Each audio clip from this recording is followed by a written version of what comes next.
Increíble como ya llegan los comentarios a través de nuestra cuenta en Twitter, @SolucionesGB, utilizando el hashtag o la etiqueta Soluciones Asperger. Las personas muy interesadas en este tema definitivamente. Vamos a estar compartiendo con ustedes varias de las cosas que ya nos están haciendo llegar. Por ahora les presento a la doctora Miriam Ortiz. Ella es psiquiatra, especialista en autismo y además miembro de la Fundación Asperger de Venezuela, que ya nos acompaña la mañana de hoy. Doctora, ¿por qué es tan importante hablar del Asperger en un día como hoy? Bueno, primero, muchas gracias por la invitación y buenos días a toda la audiencia. Es importante hablar hoy del Día Internacional del Asperger porque para nosotros es importante la divulgación. Y como se constituye en un día importante, tenemos muchísimas entrevistas en el día de hoy y eso es una campaña de concientización que se hace a nivel nacional. Ya a esta hora ya es mi tercera entrevista en el día de hoy. Qué bueno. Y todas las personas de la fundación están distribuidas en distintos programas para hacer concientización de lo que es la condición y de los problemas que le acarrea a ellos a veces estar en sociedad, estar en una escuela, para concientizar cómo los deben de recibir para que ellas puedan llevar una vida completamente normal. Ahora, doctora, ¿saben la mayoría de las personas en qué consiste en sí el síndrome de Asperger? Generalmente no. Lamentablemente, la gran mayoría de las personas no saben. Inclusive tenemos profesionales de la medicina que no tienen ni idea de lo que es el síndrome de Entonces Asperger. vamos a aclararlo de inmediato. ¿Qué es el síndrome de Asperger? El síndrome de Asperger es un trastorno del desarrollo ubicado entre los trastornos del espectro autista y es el autismo de más alto nivel de funcionamiento. Okay. Las características del síndrome de Asperger tienen que ver con su dificultad para socializar, que es una de las principales características, y ciertas conductas que ellos tienen intereses restringidos y muy repetitivos. ¿Cuál es la diferencia entonces específicamente del autismo clásico? En el autismo clásico hay mayor cantidad de limitaciones. En todo, como en el espectro autista, hay trastornos en el habla, hay trastornos sociales, hay trastornos conductuales, Okay. hay trastornos neurosensoriales, que es lo último que se ha introducido en todos los trastornos del espectro autista, y que estos trastornos neurosensoriales llevan a muchos de los síntomas que nosotros vemos en la condición. Pero digamos entonces que la persona con síndrome de Asperger, como ya usted lo decía, tiene mucha más funcionalidad, es decir, es una persona que se puede valer más por sí misma. Ellos pueden llegar a valerse totalmente por sí mismos mientras más temprano hagamos la intervención y le demos la herramienta que él necesita. Por ejemplo, yo trabajo con el protocolo biomédico, entonces hago una intervención médica y uso las terapias psicoeducativas, que las terapias psicoeducativas son indispensables para ellos. Sobre todo, una de las más importantes que tiene que ver en todos los grupos etarios que la persona que tiene la condición es la terapia de destrezas sociales. Ok. Y con tanta información hoy en Internet, doctora, las preguntas también muy frecuentes es, ¿qué causa el síndrome de Asperger? ¿Por qué Mira, aparece? Mira, el síndrome de Asperger se habla, como todos los trastornos del espectro autista, que hay un gen mitocondrial lábil Ok. y que este no se dispara si no hay factores tóxico-ambientales que lo disparen. Y tenemos una serie de factores tóxico-ambientales. Como por ejemplo. Cada día hay más intoxicación de metales pesados. El que usemos, cada vez que sale al mundo un teléfono celular de última generación, aumenta el pico de autismo a nivel mundial. Por eso los países más industrializados tienen mayor cantidad de personas con la condición que los países menos industrializados.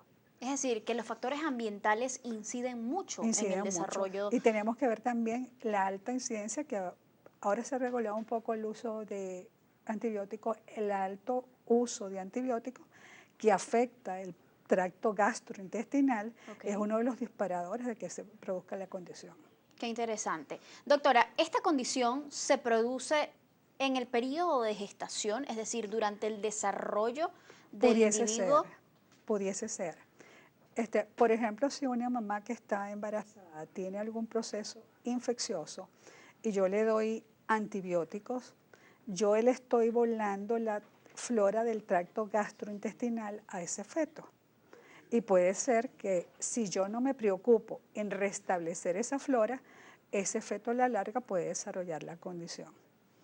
Igualito nos podemos dar cuenta, vemos una alta incidencia en personas con prematurez, Ok. que tenga alguna complicación en el periodo postnatal de distrés respiratorio, de cualquier problema y se le someta a un uso alto de antibióticos, si no tengo la precaución de restablecer la flora, a la larga me puede dar. Fíjate esto que estoy hablando mucho de la flora. La flora, hoy en día el tracto gastrointestinal es considerado el segundo cerebro. Entonces nosotros tenemos que tener nuestro tracto completamente bien, sano, para que pueda no desarrollar enfermedades a futuro. De allí que muchos tratamientos de los cuales se habla hoy en día para el tratamiento del síndrome de Asperger tiene que ver con la dieta, con el tipo de alimentos que se le da a las personas con esta condición, de lo cual vamos a hablar en detalle un poco más adelante. Okay. Doctora, preguntas que llegan en este momento ya a través del Twitter, personas muy interesadas. Ajá. ¿Cómo se caracteriza una persona que tiene Asperger? Dependiendo de la edad. Ok. Si estamos entrenados, nosotros podemos percibir a una persona con la condición desde muy temprano. Hay gente que diría, tú no puedes hablar de si desde los 18 meses nosotros podemos ir notando que el niño tiene características. Y tiene que ver mucho con los trastornos neurosensoriales, el bebé que no te acepta que lo cargues, el bebé que cuando tú le hablas no voltea hacia donde está el sonido de la voz, okay. El que se queda sordo viendo cosas que giran.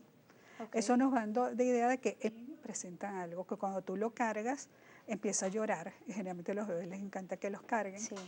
Entonces te da muestra que el bebé sea demasiado intranquilo, te da dando muestras de que hay algo que está pasando en ese niño. Ahora, esto de hacer contacto visual también es algo poco común entre los Asperger.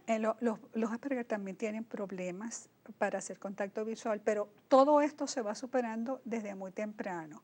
Si yo no hago un contacto visual, entonces mantengo la mirada, ya yo me estoy creando un problema colateral, que si yo no hago un contacto visual bien contigo, yo no puedo establecer una buena relación social contigo, porque no te estoy invitando a la interacción. Okay. Entonces, de ahí puede empezar algunos de los problemas de interacción, que no se logre la socialización, porque no te estoy invitando, porque no te veo. Y hay que trabajarlo desde muy pequeño, de que el niño logre fijar la mirada cuando está interactuando con la persona. ¿Es cierto, doctora, que algunos ASPIs, como también se les llama, tienen ciertas dificultades en su destreza motora? Hay algunos que tienen dificultades en la destreza motora, pero todo esto se va trabajando. Hay unos que recién nacidos son hipotónicos, al tú trabajarlos llegan a tener, se supera. Hay otros que para expresar el afecto son como muy torpes, muy toscos y los afectos se los dan muy invasivamente. Entonces todo eso se va canalizando con los diferentes tipos de terapias psicoeducativas y que los establecemos de acuerdo a la edad etaria, vamos trabajando. Por eso, sobre todo las destrezas sociales, cuando las vamos a trabajar, yo no puedo trabajar destrezas sociales a un niño con un adulto. Claro. Tiene que ser niño con niño de acuerdo a su edad cronológica y adulto con adulto. Doctora, una de las características más resaltantes que las personas perciben de aquellas que tienen esta condición del síndrome de Asperger tiene que ver con sus habilidades sociales.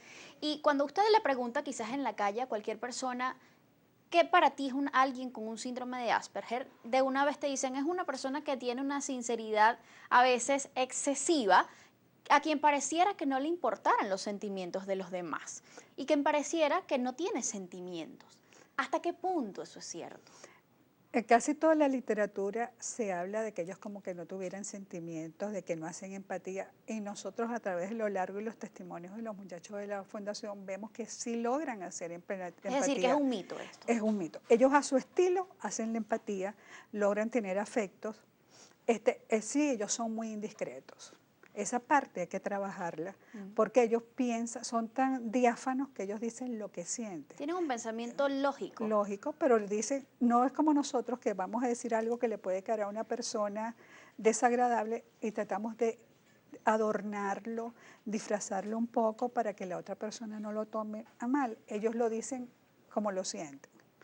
Entonces, por eso hay que trabajarlo, para que aprendan a que no puede decirse todo impulsivamente porque a las otras personas le puede caer mal. ¿Y qué consecuencias puede traer eso, doctora?